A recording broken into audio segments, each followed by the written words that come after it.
Namaskar and very warm welcome to all our viewers and learners in this live phone-in session of CIET NCERT named webinar. I'm Renu Bhatt with you all, and you are watching us live on eVidya channels from channel number 6 to 12 and on our NCERT official YouTube channel as well. Dear learners and viewers, as you know, this is our special session of webinar, and today is Friday, and on every Friday we talk about cyber security and safety. And in these days we are celebrating Cyber Jaagrookta Diwas in collaboration with Amrita Vishwa Vidyapeetham in order to create awareness among you all. And the topic that we are going to discuss today in this specific session is cyberbullying concept and safety measures. What is cyberbullying and how you can prevent yourself? We will let us know by our experts, and let's meet them. You are our first expert is Wing Commander K. Venugopal, retired. You are Global Head from ISIC Aerospace and International Operations. Very warm welcome, sir. Namaskar. Namaskar, thank you very much. And dear learners and viewers, let me give you a brief about him. You have 30 plus years of experience in aviation industry and 22 plus years of IAF experience as an air traffic controller in various positions of air traffic management. And we have our another expert with us. Let's meet her too. You are Miss Sharanya. You are research assistant from Amrita Virtual Labs Center for Cyber Security Systems and Network. Very warm welcome, ma'am. बहुत स्वागत है आपका. And ma'am conducts research in the virtual labs team and has co-authored papers in the area of human interest such as cyberbullying and menstrual hygiene. She is keen to raise awareness on pressing issues of society. And dear learners and viewers, the topic that we are going to discuss today in this session is cyberbullying concept and safety measures. You can participate in this live phone-in session through various mediums. You can call us, you can drop an email, and you can even drop a comment as well. You can call us on our telephone number, that is 8800 Either you can drop a mail at our email address, that is cybersafety@ciet.nic.in. And if you have joined us through our live streaming, that means you are on our NCERT official YouTube channel. You have to go to the live chat box and you have to drop your comment out there. Our expert will be happy to answer all your queries. And if you have any experience, you can feel free to share your experience as well. And dear learners and viewers, let me tell you one more thing. This is our online training session, and this is the second day of our online training session. And the topic is, I've already told you, this is cyberbullying and concept and safety measures. So, sir, without wasting much of our time, it's time to begin this session. Venugopal sir, over to you, sir. Thank you very much. Once again, a very good afternoon to all the viewers, parents, teachers, or students who are viewing this. Today's topic is a very, very important topic. So cyber security today is a very important arena. That's why we have the Cyber Jaagrookta Diwas. You know, because each one of us, even the children, have got access to your smartphones and smart mobiles. So everybody is connected to the internet. And bullying and in the cyber space has become a big, big challenge. Okay, earlier days where we heard of bullying, which was happening only in schools or in societies where physical level of cyberbullying or bullying took place, where someone would be harassed for their height, weight, and all that. Okay, but today the cyberbullying is what is happening, which is in the arena of your internet. Because you and I are every day, we are using the internet on your smartphones, on your laptops, your trainings are happening on the internet. Today you're sitting and watching this through a channel which is interactive, which is on the internet. So everybody has got access to the internet and to media, right? Your internet and the digital media. So that is what we call the cyber world or the cyber space. Cyber bullying has taken a big, big step, and that is a big threat. Now, what is cyberbullying? What is cyberbullying? It is basically using your internet and the computer systems to bully someone. So what happens? Why is it big, dangerous compared to normal bullying? In normal bullying, what happens? You know the person who is bullying you. He or she will come and tell you something on your face or pass a remark. Physically, you're seeing that and doing it. But with the internet and sitting behind a laptop or a mobile, actually most of the time you don't know who the other person is. That is what we call the first point, we call the anonymity of the internet. You don't know who's sitting there. Actually, that could be anybody posing as someone else, using a different fake profile and harassing you. So that is what is the type of bullying which happens, and that is the most dangerous thing on the cyberbullying part of it. because there is a. Another thing is you have a problem of fear of reporting. Because earlier also, when normal bullying takes place, at least you have some friends who are around you who sees you. But in the case of cyberbullying, what happens is generally a one-to-one attack.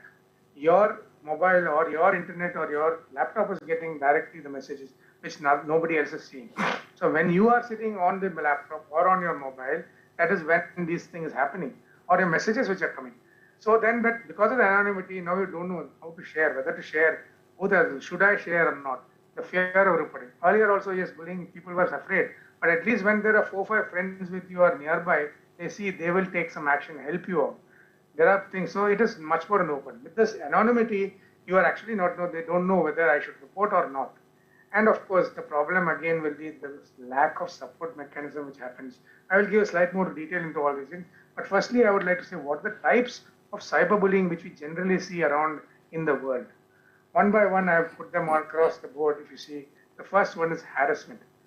Most of you know what is harassment is basically troubling someone, right? Troubling someone using the what you call internet by sending messages, by sending bad messages, sending scolding messages, putting photographs, harassing people by constantly messaging. Even if you don't want someone, they will keep sending you messages. Okay, they because if you have a connection, you have a WhatsApp number, someone is there. Unless you block it, you will keep getting messages, right? Today there are methods that we will cover how we can block these things in the later. So one of them is harassment. So that is one of the major forms of cyberbullying which happens. Masquerading. Masquerading is, as I mentioned, anonymity of the internet, is hiding behind somebody else's profile. That means putting a fake photograph, a fake profile. You might be ABC, but you will put your name as XYZ and then post as someone else, try to make friends, and thereafter start harassing, start bullying a person. That is where the anonymity of the internet is a big issue and where people are misusing it left, right, and center. The third form of this thing is called exclusion. Now, in a WhatsApp, you form a group, or children, of course, you are not a Right. Facebook is not supposed to be used. So, how to exclude someone? So you form a group and exclude someone from that group, and make that person know that see you are excluded. So that is a form of harassment because now that person gets isolated. They don't know what to do. Oh, okay, those people are having fun without me, so I get excluded. So that is a big form. Earlier, what they do, they will keep you away. They will not allow you to play a football game. They will not allow you to join a game of volleyball or whatever it is, or something which they are doing as a group. But today on the internet, because we are spending a lot of time on the internet, this becomes a big issue. So you are socially you become slightly because most of our social life has become on the internet by using Instagram and WhatsApp and Facebook and so many other social platforms. That exclusion makes you isolated. Again, a big form of a threat as far as the cyberbullying is concerned. Fourth one is trolling. What is trolling? Many of you may have heard, at least the senior people or senior children or other parents and teachers should have heard, trolling. Celebrities are getting trolled, and so trolling is happening. It's basically sending messages about a person, saying that this person is doing this person is doing. If they post a photograph, then you start giving messages about that photograph. Why have you put such a photograph? Don't you have any shame? Or why are you looking so bad in this photograph? Or you are looking, so that is what is trolling. Constantly sending messages about a particular event or about a particular person and using that social media platform to harass you. So it's a form of harassment again. But that is what we call trolling because it is a what we call a attack which is directed on a particular event or a particular photograph or something which you post. You may have just posted that you've gone on a holiday to some place. On that also people will start trolling. So that is something which is very, very difficult. So now if multiple people start, especially this happens on platforms like Instagram and all that, where people are unfortunately children, you are trying, or most of the people are trying to get a lot of friends and followers. Now he has got 2,000 followers. I should have more followers. So you take a selfie and put it on that. And the moment you do that, you can be a victim of this trolling. Because there will be thousands of people who are not your friends who will be accessing. If you keep your what you call profile open to public, then anybody in the world can take onto your profile and start trolling. The last one is also doxing, which is again another form of what you call cyberbullying, where they use for profiles of yours, of your profile. Basically, masquerading is where someone hides Here is I'm using another thing and using your photographs, using your media to convey different messages. So that is what. So these are the 5 things which are types of cyberbullying which are generally prevalent all over. So coming back onto the anonymity, as I covered, please do not fear. Although it's on the internet, we should know, try and know who you are becoming friends with. Don't get into a trap of going into someone and becoming a friend of someone because that person has asked for a request. And if you come across an incident, someone is trying to bully you, please report it. Your parents and your teachers are the best support mechanism which you have. So the support mechanism has to be good. Your parents, as teachers, please be more interactive. And you are the people who are interacting with your kids on a day-to-day basis. Especially today's world, the teachers are spending about 7 to 8 hours in a day with the children, right? In school. So you pick up those differences in a child. Your support mechanism, please provide a good support mechanism to the children so that they are able to get back and they don't fear the reporting. Be a good supporters. We'll go slightly more into it. Again, I will go slightly more into the anonymity part because it is one of the key factors which actually promotes cyberbullying.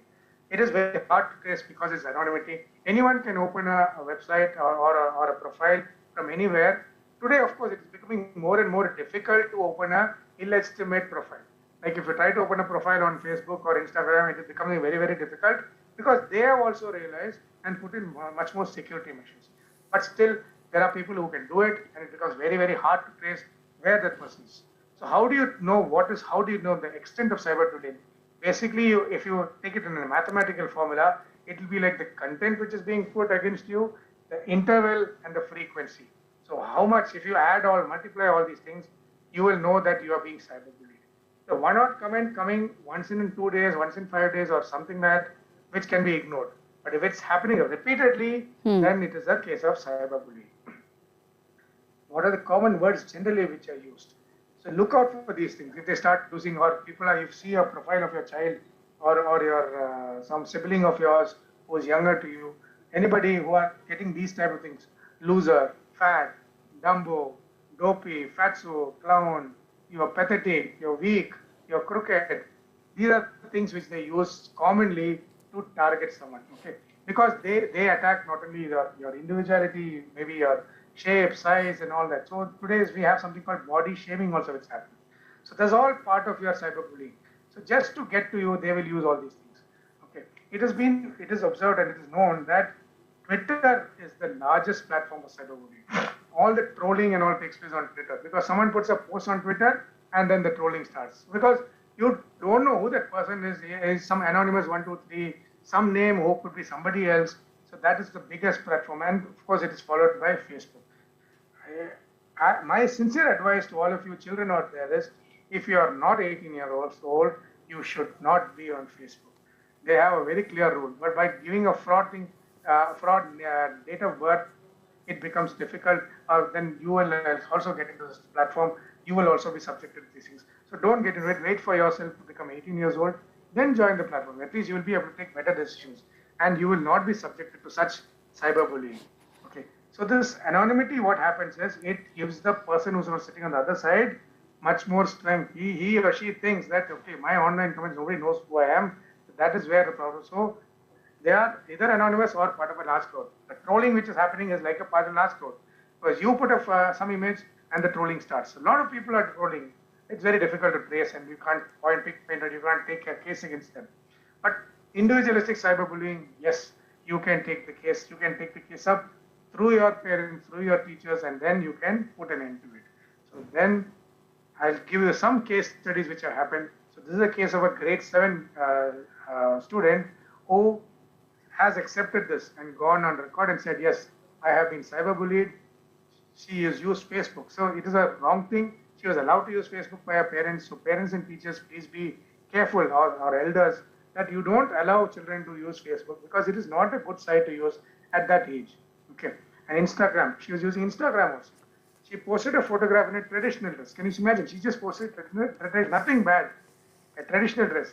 Suddenly, all of supposedly close friends have started putting negative comments. So are they close friends?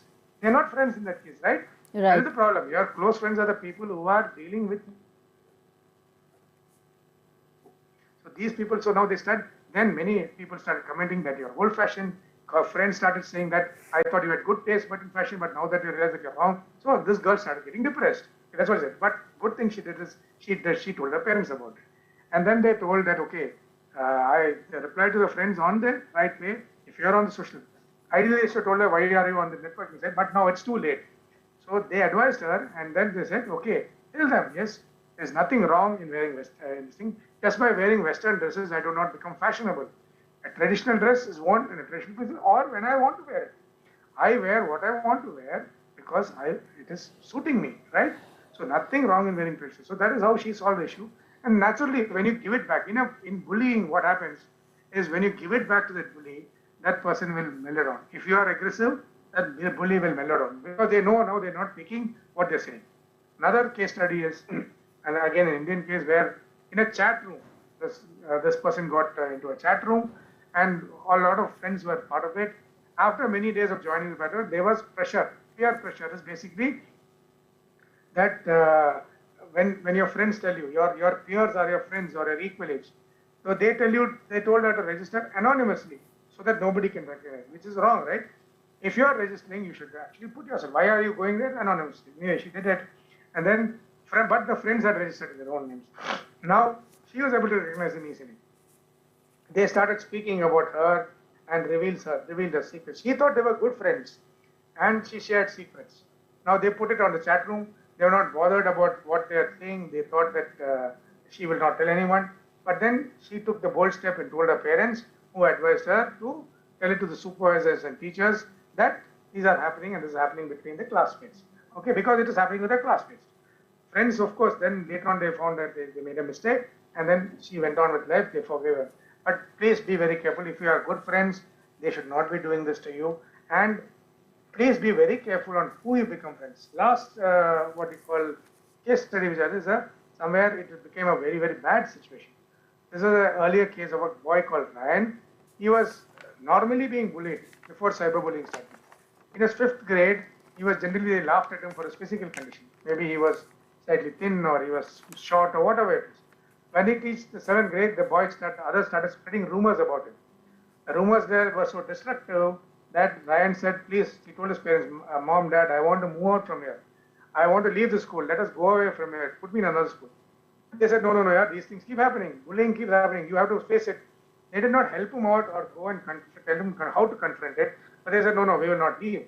So they became so more destructive that between the 7th and 8th grade, now some girl who was supposedly popular in the school gets into an online relationship with this boy and says that I'm interested in you. Now this boy has been a loner till now. Because everybody is bullying him. So when someone, especially some girl who's very popular, said, okay, I want to be a friend, he just jumped at it. Poor boy. And then he started telling everything to her. This girl had no good intentions.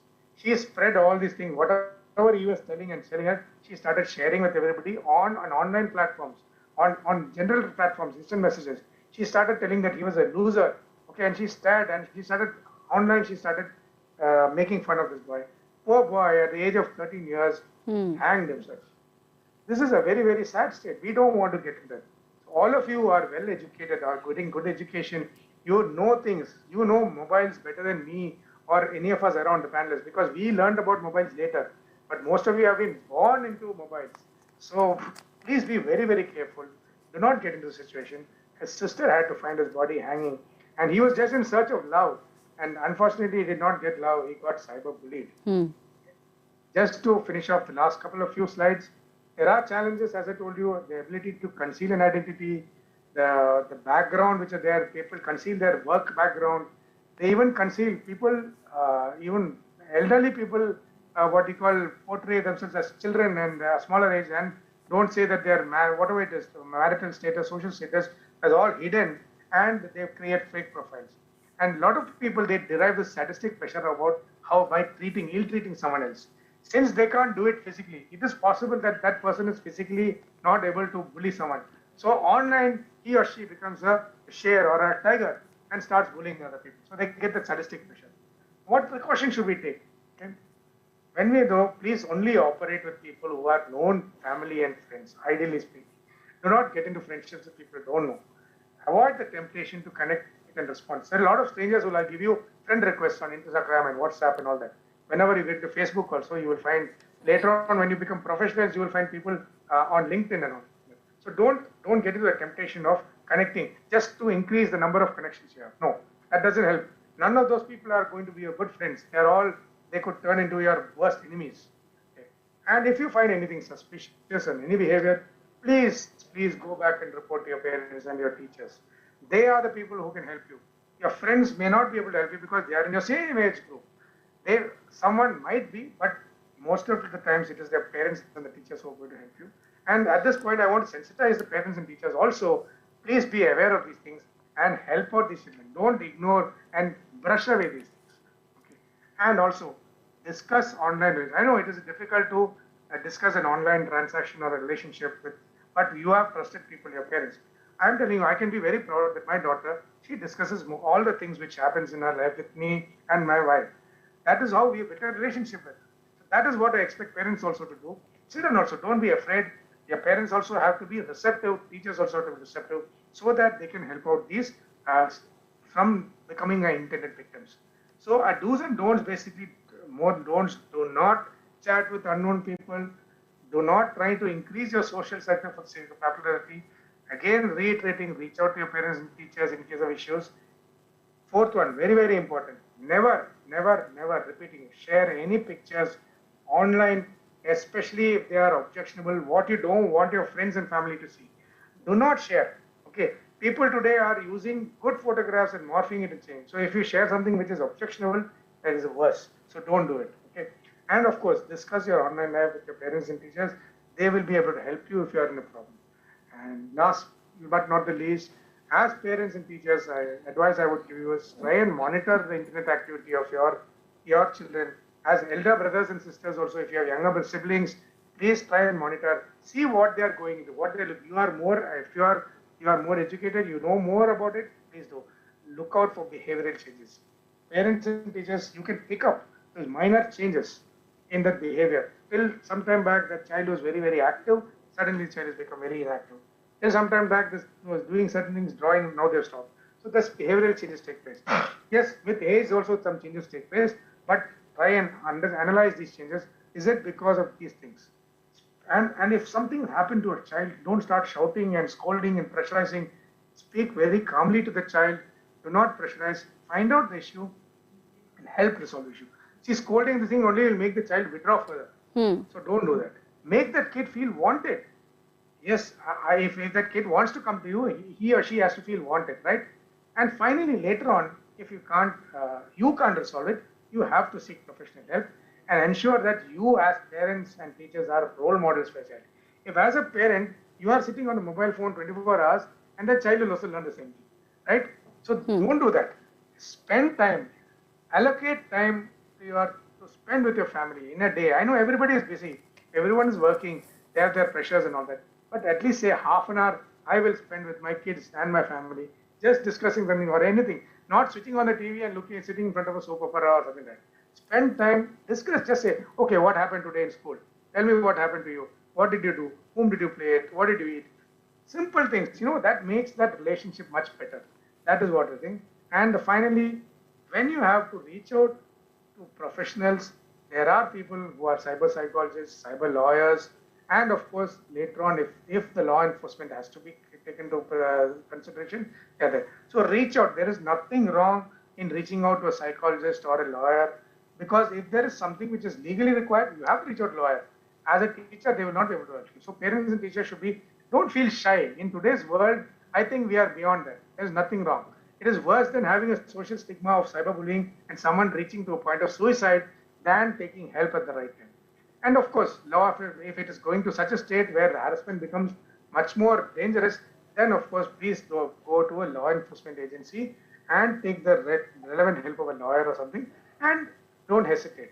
That is what I wanted to cover, and I have finished anything. Of course, I will not take on question answers now. We will take it at the end of the session after my co-speaker is there. Thank you very much, and we look forward to the questions later on. Thank you so very much, sir, for your detailed information on that particular topic. And it's really very sad to read and heard about all those bullying stories around us.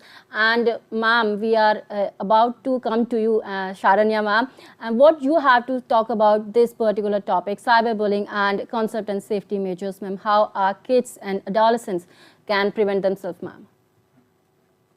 Yes. So thank you very much, Venugopal sir. That was very, very informative. So I'm here to share what is it that we as a research team do, what we focus on. Ma'am, here for let us, me it's in take terms of adolescents mental. Yes, ma'am. Let me take a few minutes more I have to convey some information to all our viewers and learners. If you have any queries, feel free to connect to us, dear learners and viewers. You can call us on our telephone number, that is 8800440559. Either you can drop a mail at our email address, that is cybersafety@cit.nic.in, and feel free to share your experience if you want to. If you feel like sharing it, do share it on our YouTube channel, that is NCRT Official. You have to go to the live chat box and drop your comment out there. Our expert will be happy to read all your comments and your stories or whatsoever you want to feel like sharing. So ma'am, yes, Sharanya ma'am, what Hi. you have to say about, Okay. yes ma'am.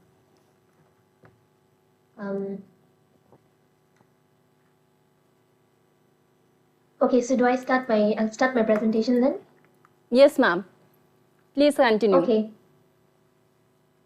Maybe you can go on to the slide share view, ma'am, so that the whole screen is visible. Ma'am, are you able to see this? I mean, the presentation? Yes. Is it? I'm able to see the presentation. Please continue, ma'am. Okay. I cannot click the slides. Okay. So, dear learners and viewers, we are talking about cyberbullying concept and safety measures. And if you have any queries, feel free to share to us. And Sharanya ma'am, we are about to start from you. What you have to say, ma'am? Yes, just give me 1 minute. I'm sorry. Okay. Yes, I see it now. Okay. So there are 3 components of cyberbullying that we are very focused on. So cyberbullying, according to our law, it constitutes the use of harsh words with the intention to embarrass, harass, or insult victims, and also importantly using the medium of digital communication technology. Okay, so as Venugopal sir mentioned, we have many types of social media harassment. There is cyber stalking, online impersonation, catfishing, trolling, swatting, DOS attacks, doxing, and even revenge porn sometimes. So these are types of social media harassment. The most common social media harassment that adolescents experience is actually flaming, which is the use of hurtful languages in emails or text messages or chat rooms, and harassment, which is sending hurtful, hateful, or threatening messages. Exclusion, as Venugopal sir already pointed out, which is the deliberate excluding of one person from a group and posting malicious comments about them, and frapping, using one's social networking accounts to post inappropriate content to ruin their reputation. So is cyberbullying common in India? So because we're part of a research team, we have made a compilation of all the instances in which this has been reported in India. So I have compiled a few surveys from 2012, 2014, 2015, and so on, which just shows, this slide here just shows an exponential increase in the amount of cyberbullying that is experienced in India. And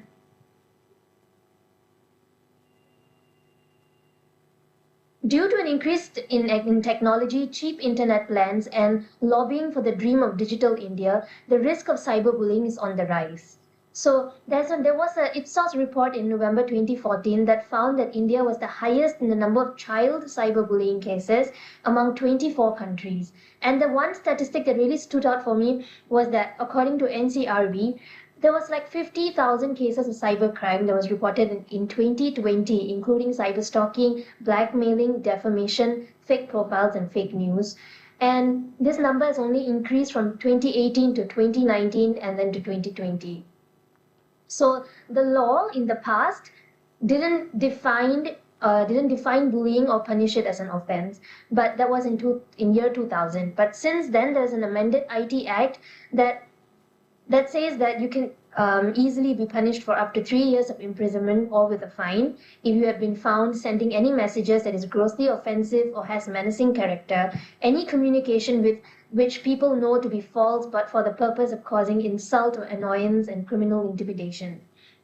And that's not it. In fact, women and children are particularly protected against cyberbullying and cyberstalking. And then derogatory comments. These are also, even defamation is also punishable under Section 499 of the IPC. And Section 500 of the IPC also provides that whoever defames another person will also be punished with either a jail term or like a fine or both.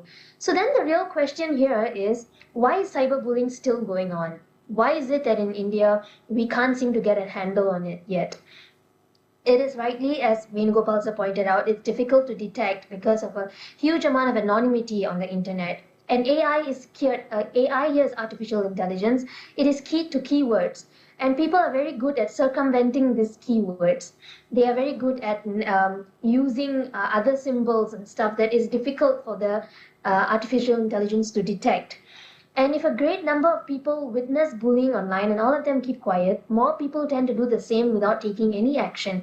And we call this in cyberbullying research as bystander effect. So this is a real thing. It actually happens. Even if there's 200 or 300 people on the same platform watching someone bully, the fact that other people are keeping quiet makes us want to keep quiet. And we have found that according to the literature review and also our own research, there are some intrinsic and extrinsic factors that cause adolescents to both be bullies and victims. And some of the intrinsic factors, but what I mean by that is some of the factors to do with us as people, is that sometimes our age, our sensitivity to comments, the frequency of our social media use, our comfort level with strangers online, our gender even, and our mental health status, all of these things play a part in how badly we take things online or how well we take things online. And then extrinsic factors, for example, the pandemic. During the pandemic alone, how many people were increased their social media exposure? How many people went online for most of the day? So all of these things were worsened during the pandemic. So extrinsic factors like the pandemic, opinions by strangers, the nature of the social media platform. So this is one thing I would like to say different from Venugopal sir, is that he said Twitter is the most popular platform. But I think as far as adolescents are concerned, which is our area of research, pictorial platforms such as Instagram seem to be very, very popular. So that's where a lot of the bullying seems to be targeted. And roles in cyberbullying include bullies, the victims, the bystander, and a positive bystander, or someone that we call in technical terms a hinderer, someone who hinders or stops bullying from taking place. So a bully is a person who is doing the problem, who is the problem, and a victim is the person who is suffering at the hands of the bully. A bystander is someone who sees the bully's plan, it's just a silent witness, and a positive bystander is someone who actively sticks up for the victim and tries to stop the bully. Right. So who is most vulnerable? The age gap, the age of people who are being targeted by cyberbullies is actually reducing in India, which is very, very alarming. But the answer for us is still adolescents. Adolescents are the most vulnerable to bullying. And as the number of users increases, there's a surge in cyberbullying. According to UNICEF poll, more than 33% of youngsters are reported as victims of online bullying in 30 countries worldwide. So, right, ma'am. Please let us know when you want to change the slide, ma'am. Oh, okay. I'm changing the slide. Right. Where does cyberbullying happen most? I have a picture here. Yeah. So the picture here shows that the Instagram site is the most popular site of cyberbullying. So followed by Facebook and then Snapchat, WhatsApp, YouTube, and Twitter. Well, I don't mean to say that what was shared earlier is wrong, but I think this is for this particular age group, this adolescent age group that we were looking at that time. Okay. So next slide. Okay, this is the part that we really focused on. We conducted a research knowing that often it is personality disorders that result in cyberbullying. For example, antisocial behavior or like a lack of moral values. These things have been studied a lot in the literature, but we wanted to find out to what extent parents and other family factors impact adolescents' social media behavior. because we have grounds to believe that parent-child relationships can mitigate these situations.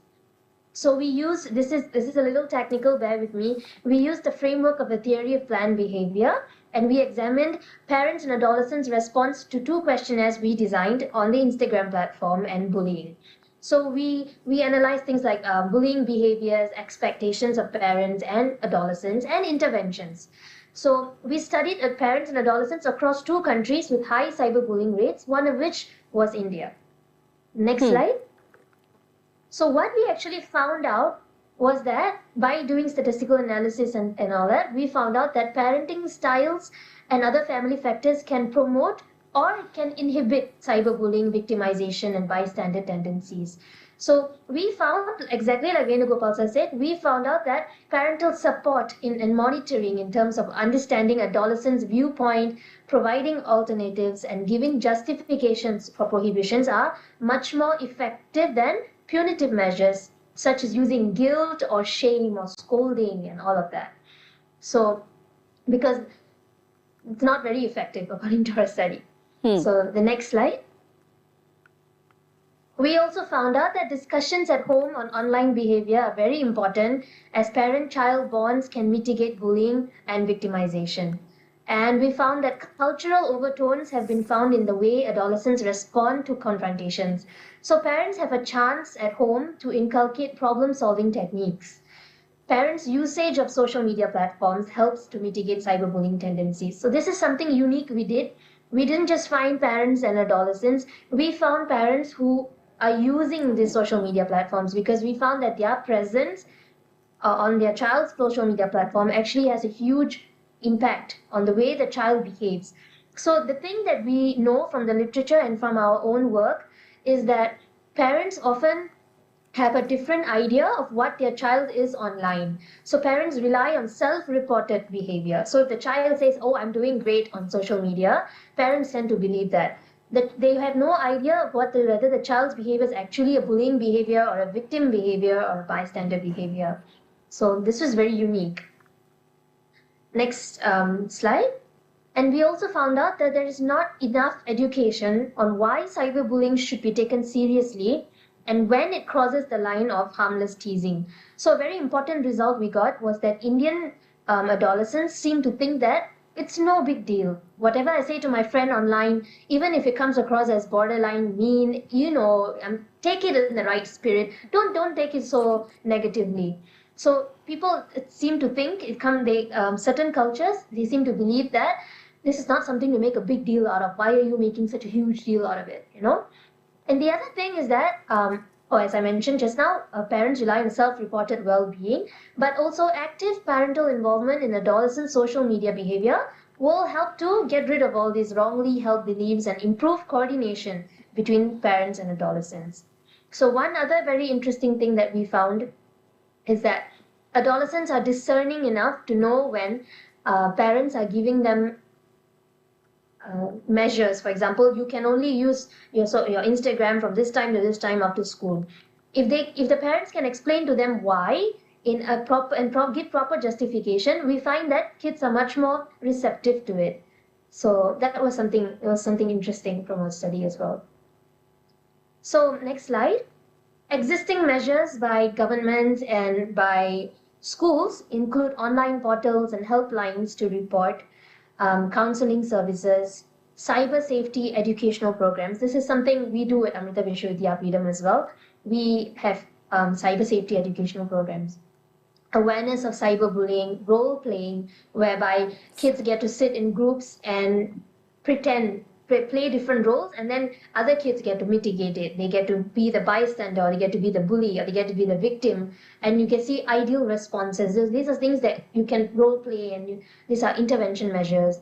And then focus group discussions on what constitutes bullying, and then mental health talks. So next slide. What we can improve in schools is that we find that there needs to be greater recognition in school management and all that cyberbullying has long-term effects and may even lead to suicidal ideation. And because of that, short-term measures may or may not be very, very successful, but a long-term follow-up is very important.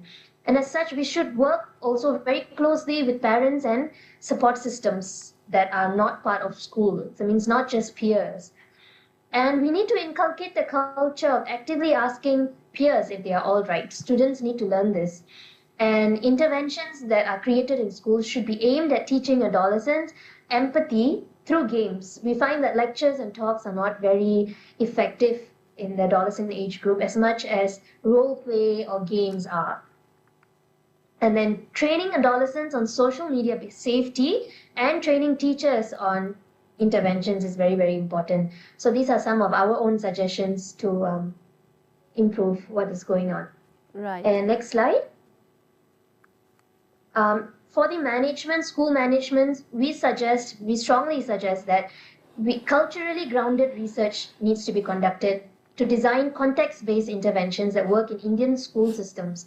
Because what works in other countries and other schools and all that may not work for your school, for your context, for your kids. Only teachers and management knows what background these children come from, what might work for them more effectively. So these are things that should be contextually and culturally grounded. These are interventions that should be designed like that.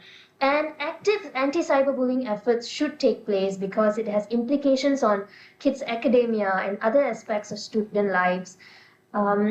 Cyberbullying is no longer something that can just be on the back seat or the back burner, and we think it can just run in the background. Our slight small efforts. This is something that we have to do very actively. So, what happens? The next slide. What happens when we ignore cyberbullying cases in schools? Is that kids especially, they develop social anxiety, depression. They have suicidal thoughts. Sometimes they just have the urge to vanish, they delete their social media profile, they self-harm, and they skip classes, they develop eating disorders, sometimes they abuse drugs or alcohol. These are all like escapism, other negative avenues to express themselves instead of seeking help. So we urge all peers and teachers and mentors and family members to pay attention to signs of students not doing well mentally and emotionally, as much as we pay attention to them not doing well in school. And then the last thing I want to say is that as much as we need support systems, we also need to do what we need to do to help ourselves. And that is, as Venugopal sir already said, you stay up to date with privacy settings, restrict access to your contact information, do not be too open on social media, learn internet etiquette, don't send inappropriate pictures or videos of yourself, Google yourself from time to time, see what about you is available online, do not accept friend requests from strangers, use site-based controls, keep your information protected, be alert and watchful for bullying behavior. So that is the last thing I just wanted to say. I'm sorry if I moved a little too fast. I think my system is a little lagging from the slide control. No, ma'am. Anything else you want to add? Anything else you want to add, ma'am? No, that's it. Thank you.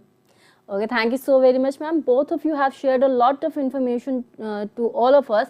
Ma'am, here I just wanted to say that we have still 9 minutes left for this session. We have so many questions that we need to ask from you. Sir, Venugopal sir, my first question to you is, what steps we can take to reduce the effect of cyberbullying, and what you have to say to all our parents and teachers whosoever is watching this session, sir?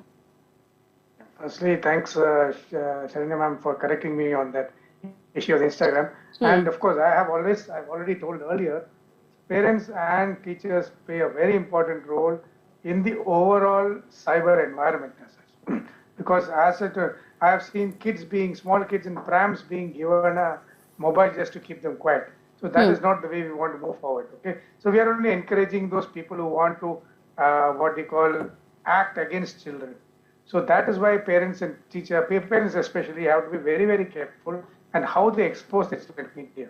Yes, it is unfortunately, we require it today because with the corona and all coming in, we had to move into internet-based teaching. And today also we are doing this online. So that is okay. That is perfectly all right as long as it's controlled. So only thing is monitor your child, ensure they don't get into an Instagram or a Facebook. Why do they require it? There are so many encourage them to play outside, right, with other kids physically. Hmm. This is the only age. After reaching an age of 45, 50, you're not going to go out and play on the streets or with other children on the playground. So encourage them to do more physical activities and be involved with the child. As parents, that is the only way you can actually take them out of their focus of getting into this digital media, ensure the reduction of screen time. Teachers, of course, are in schools. Most of the schools do put a ban, even colleges put a ban on bringing mobiles into school. That is a good result. But at the same time, they have a bigger role because smaller children especially tend to listen to their teachers more than parents. My wife herself is an educator. She comes back and tells me that the child told her parent that ma'am told us this. So that is where they rely a lot on teachers because that is where they're learning a lot. So teachers have a big role to play in educating the children as to what are the different possibilities or wrong things are there. So that is why they can help and reduce the impact of cyberbullying and of course look out for those changes in children. That's what I would like to say. Right. And so what stage would a psychologist or law enforcement agency be required to be contacted, sir? At what time and what stage, sir? Yeah, so initially, of course, as the parent and the teacher have a great involvement. The parent, of course, has a big involvement. You can always try, and as the earlier stages of cyber bullying, you can stop it. Talk to the other children because teachers, especially if there are school kids, teachers can talk. There is a method and way of getting it resolved at that point. Now, if it has reached a stage beyond wherein the child has started like going into depression and all that, that is where, as Saranga ma'am said, that is where an intervention would be required. So you have to, that is when you will have to go into a psychologist because as a parent teacher, you are not qualified to get into that aspect of what you call the psychology or the psychological advice. As a parent, yes, you give a lot of advice, but if it reaches a stage where the child's mind has got affected, depression, they don't know what they're doing, overeating, oversleeping, so many things happen in depression. Everyone reacts differently to depression. So knowing that, that is where they get into that. And of course, if you want to go for legal help, then of course, cyber law enforcement agency would be where the harassment is something where you are not able to resolve by getting into a dialogue, a normal dialogue, what we call a compromise. Talk to the parents of the other side because a lot of times the other parent may not have accepted. So, and if it reaches such a stage where it has reached to you have to go to cyber psychologist or a psychologist, then the stage has gone beyond their normal hands.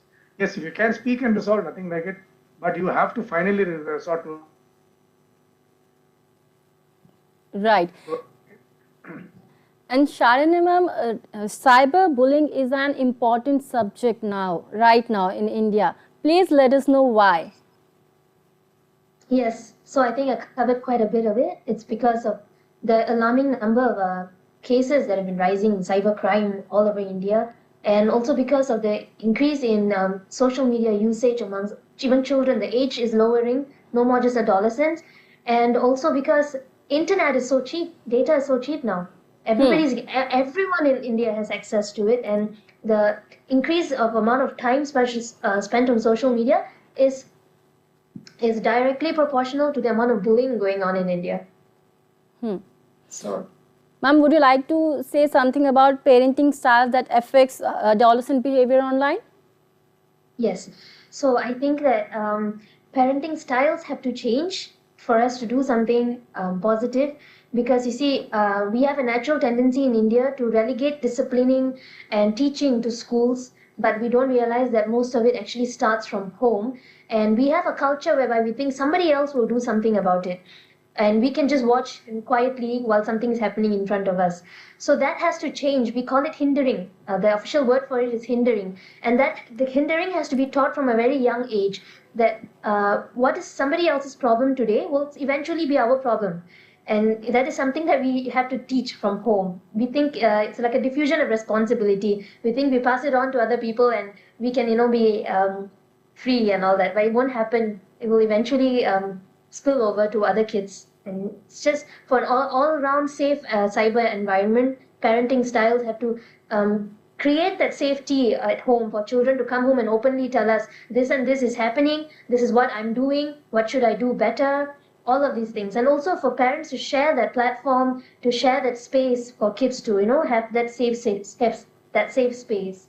So that's why that is the link between parenting styles and exactly. They have to have that bound so that children and kids can share their experience or things with their parents and guardians. Yes, that bond. Ma'am, in Yes, very yeah. brief, we would like to know about how can positive cyber bystander behavior be cultivated, ma'am? In a very brief, ma'am. By reporting, by ensuring that there's no threat to kids who actually do the reporting. People shouldn't feel that they have, what happens after a report, what if I'm the next victim? So we remove these threats from the environment, and positive cyber bystander behavior will be cultivated very naturally. Right. Anything else you want to add about the school, ma'am? No, that's How can it school really. I've prevent? covered it in the Okay. presentation. Yeah. Okay, thank you so Thank very you so much. Thank you, ma'am. Thank you, sir. Thank you so very much for being with us and being a part of this session. It's our pleasure to have you both in our session. Thank you so very much. Venugopal sir and Thank you very Shalini much, ma'am. and wish you all Thank the you, best. thank you. Jai Hind. Jai Hind, sir, and dear learners and viewers, time for me to wrap up this session, but you stay tuned to eVidya channel or an NCRT official YouTube channel for our next session, that is Sahyog, where we talk about students' mental well-being and we try to provide them psychosocial support as well. As I've already told you that this is our second day of our online training program. You can register yourself. You have to go to our CIET website. You have to type www.ciet.nic.in/cjdct.php, and there you can scan the QR code and register yourself. Me, Renu Bhatt, is taking your leave. Namaskar.